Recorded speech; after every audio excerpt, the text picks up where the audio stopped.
we love our kids, but that does not mean that we always have to love parenting.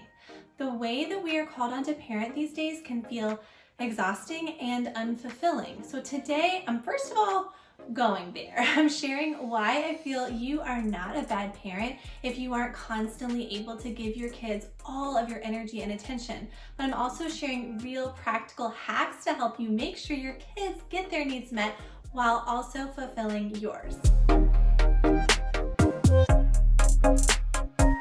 Hello everyone, welcome back to the Vibrant Life Show here in the Cloud Dojo. I'm Corey and this is your place for inspiration on living a healthy, happy, and vibrant life.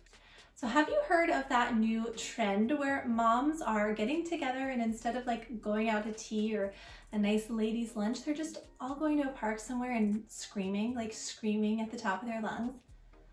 I think I could use that sometimes. Moms these days are warriors. We are not meant to be parenting in this way, but we have no other choice. Think about it. For most of human history, we raised kids together with tons of other grown-ups who more or less shared our same value system, and they all considered our own kids to be their responsibility too. Doesn't that sound amazing? And also, from everything I've studied, this lifestyle really does take the pressure off of each parent in the group. Well, hopefully this message can help take the pressure off of you. You are doing an awesome job given that you are parenting for the most part on your own in circumstances that are just not natural for humans. I just want every parent watching to take that in for a minute. You're doing the best you can. Every time that you think you've messed up, you didn't keep your cool, you fed your kid convenience food, you didn't pay enough attention to them, they're struggling with something and you don't know how to fix it, or you're exhausted and you just don't have the energy for them right now. You did not mess up, and neither did your kids. The way we have to parent these days, for whatever reason, is messed up. We need community on a level that we just don't have. So really on this channel, I can't give parenting advice because good parenting is actually a system, a network of care around children. And that system is not supposed to be just you or maybe one or two others who are also super busy. So what parenting advice really is these days is coping mechanisms to help you navigate parenting in this environment. We can't change the way things are right now in this moment, but we can work to shift things in the direction where we can have more support and we can learn ways to cope better and help our children cope as they grow up without the full support systems that humans naturally work best with. So all of this is to say, if you need a break, that is completely understandable. If you're at home with the kids and you need more ways to get rest, peace, quiet, and some alone time in there, you fully deserve it. And in the rest of this video, I'm going to show you how to get it while helping your kids be regulated and fulfilled as well. This is a big topic, so I have gone ahead and made you all a free printable outline overviewing everything I'm talking about in the video today. Of course, this is not how you're going to interact with your kids every day, but when you need a break, when you need that extra space, this is going to have you covered. So you can just go to the link in the description below this video and you can sign up there for the whole free printables library. I will be adding to it regularly. So definitely check that out if you need that tangible resource. You just want a little bit of extra guidance, that's there for you. First, if you have not sat your kids down and had the talk, I don't mean that talk, but the talk about energy level, now is the time. That's right, energy. It's not just for the woo-woo anymore. You can start this conversation with your kids as young as 1 year old. I relate it to the obvious world they see around them in nature. So your talk might go something like this. The earth rests at night so it can wake up with energy in the morning. We all sleep so that we can have energy for the day ahead. And it's not just sleep that gives us the energy we need. We also need healthy food, water, and quiet time, gentle time, time to cry, and things like that. And the really cool thing is everyone's different. A flower needs different things than a dog needs. A dog needs different things from a human kid, and a human kid needs different things from a human mommy. So you can also draw this kid and a mommy with an energy bucket inside each of them. I think visual aids are really helpful for kids. You can use that as you explained that we have many things inside of us and one thing is our energy. For older kids, of course, you'd explain it's not really just a bucket. Our energy is stored in several places, but we'll use this as like the idea of what we're talking about. So then you would tell them certain experiences use up our energy. So we need to have certain other experiences to fill our energy buckets back up again. Ask your kids to share what uses up their energy. Explain these can be fun things like going to a big exciting party and running around and playing a lot, or not fun things, like if someone yells at them or interrupts them a lot while they're trying to focus on an art project, then ask them to share what builds their energy back up. It's like playing and jumping around. Playing and jumping around, and then what else? And like running around the house. Oh, and then you have more energy. What about something like if you're feeling sad and your energy goes down, how can we fill it back up? Jumping on the trampoline. More jumping. So jumping is really the thing, huh? Maybe they like bubble baths or reading and spending quality time with you. Of course, remind them about eating healthy food, staying hydrated, and resting too. Finally, explain what uses up your energy and what builds your energy back up. So mommy has an energy bucket too. And the things that fill up mommy's energy bucket might be like spending some time with you, playing games with you, watching you jump around. And then also, sometimes I like to lie down by myself, and that helps get my energy back up. So now as you go about your days, your kids will be a lot more able to comprehend your need for rest, quiet, and alone time, or whatever it is that you need. So, okay, Corey, that's all well and good, but what does this look like in a day? I'm glad you asked. So I'm going to go over it all step by step, but you've got to make a deal with me. If at any point this sounds overwhelming, wait until the end of this video because I'm going to show how simple it can be in actual practice. So when I need some time to myself, the first thing I do is a little prep. I make sure they have plenty of food in their spots in the kitchen. These are the designated areas, one refrigerated and one not, where the kids know where their food is. So I make sure those are stocked. And what I like to do so they don't just blow through all of their food early on is to have some snacks that are available to them at will and some special ones that they can have at certain times once they've had some good independent playtime. But I get all that ready and I also get their meals all set. So when it's mealtime, I just have to set it out for them, or for older kids, they can just go grab it themselves. Our kids also have a way where they can go and get their own water. So I can't tell you how many parents I know who mention that as soon as they like sit down to relax, here comes their kid asking for a glass of water. But this is definitely something that you can set up for the kids to get themselves, whether it's a water dispenser or a stool at the sink filter or whatever. So be sure that you have that system set up. You'll also want to prepare and think about the flow of activities and set up anything that the kids will be doing on their own. I'll get more into those activities in a minute, but I'll just say they do not need to be complicated. A final tool you'll need is a visual timer, and I'll talk later about how to use that. So next, I just tell the kids the game plan. This is gonna look different depending on what's going on. If it's like day 3 of endless snow days and I'm kind of losing my mind and I need a lot of space that day, I'll first do their normal morning wake up routine and then go over the plan for the day. But let's say I just had an emotional phone call like right before I picked them up from school or some afternoon activity and I just need that afternoon to be chill. I will pull over as soon as I get out of that car line and let them know what's going on. So I let them know how much energy is in my bucket, not a lot, and that I want to get it back up so I can have more to give them. Then I overview the sequence of activities for whatever period of time we're dealing with. One thing that really helps again is to make it visual. So for kids who can't read, you can draw out like little rudimentary pictures of what's going to happen. And for older ones, just write it out for them.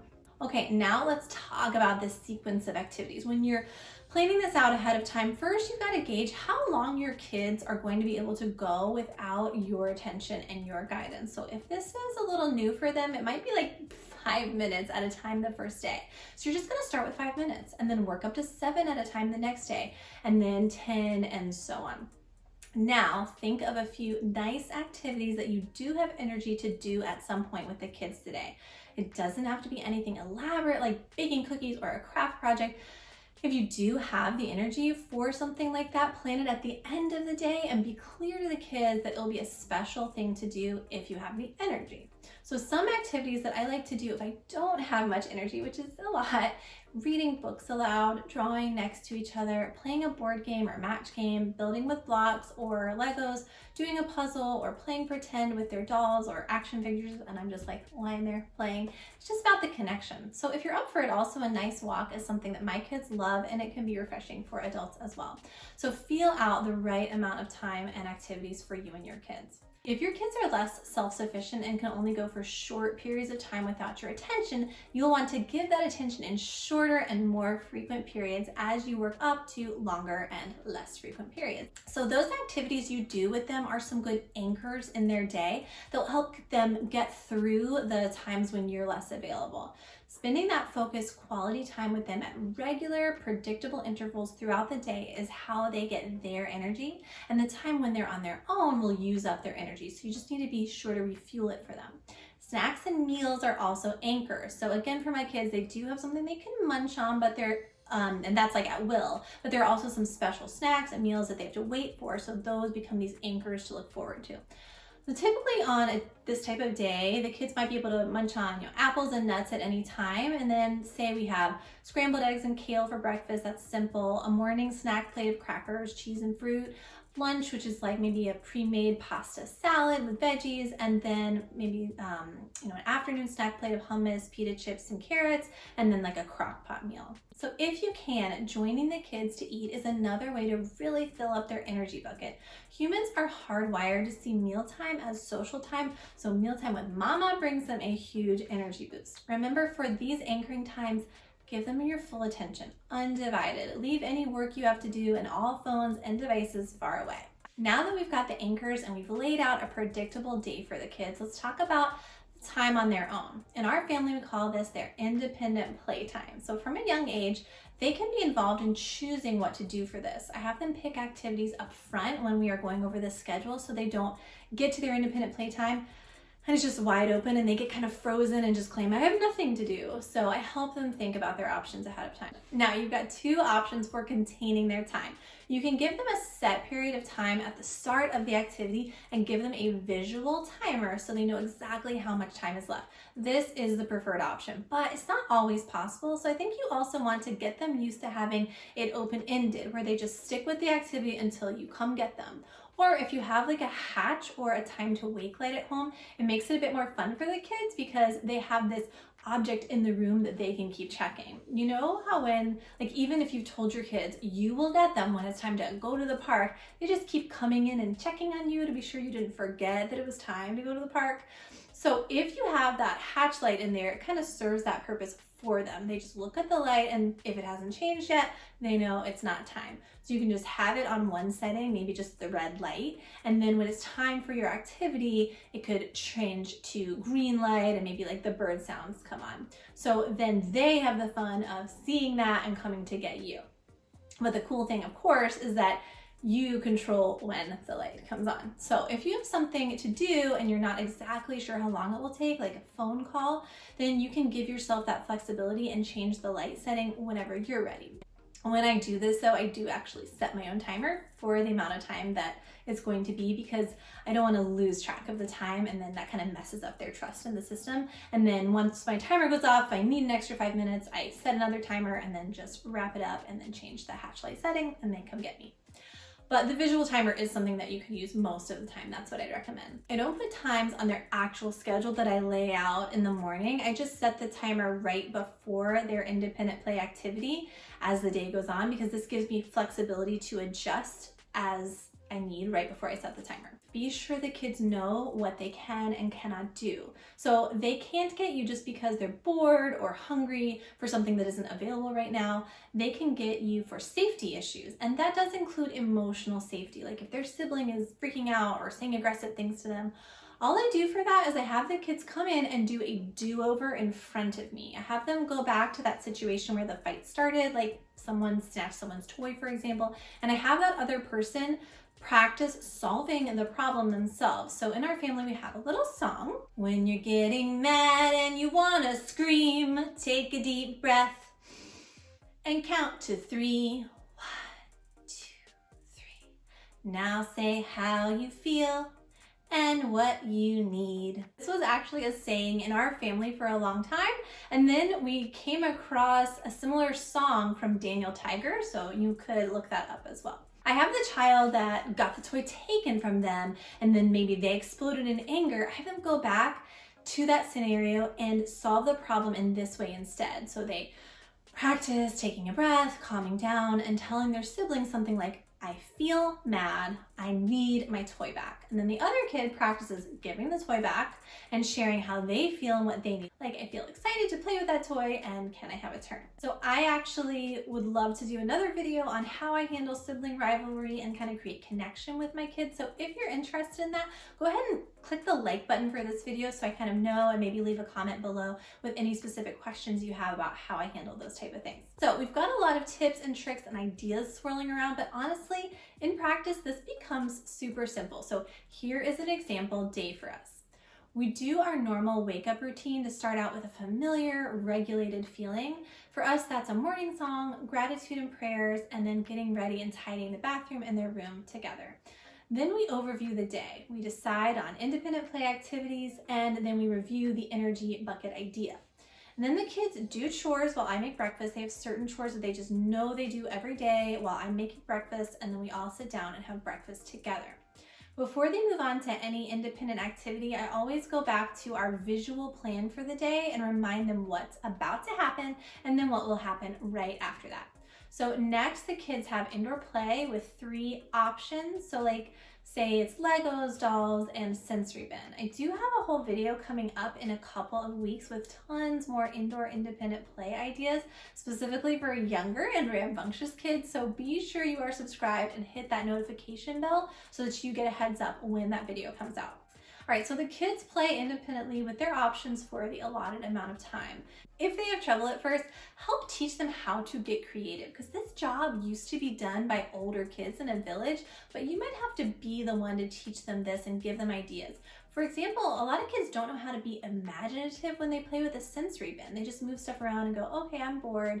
So when you set it up, role model how to create a whole pretend world in there, how a spoon could be an excavator and a pine cone could be a dinosaur fossil and things like that.